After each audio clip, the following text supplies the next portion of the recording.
Okay, question 3 is another question which is involving chemical reactions.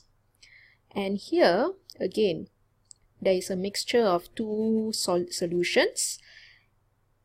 But the question is asking that upon mixture, there will be no visible reaction. So if we look at the first one, barium nitrate and hydrochloric acid, you are going to form barium chloride. And barium chloride, as you know, is in fact soluble.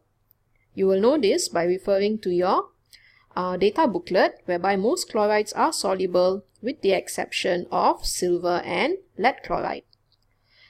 The second one, calcium nitrate and sodium carbonate. Calcium ion and carbonate ion will form a precipitate, which is known as calcium carbonate.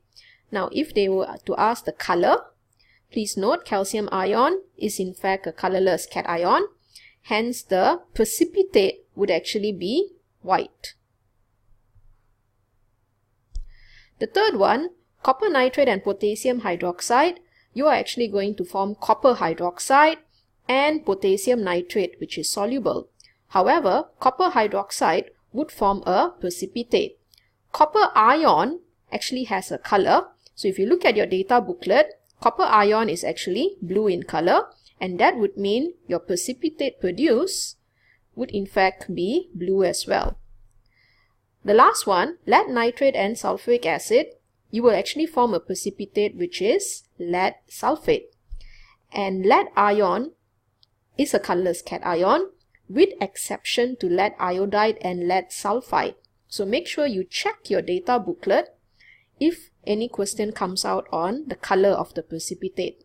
But in this case, lead sulfate is insoluble and it's a white precipitate. So that would mean only option 1 is your answer, whereby you will see no visible reaction.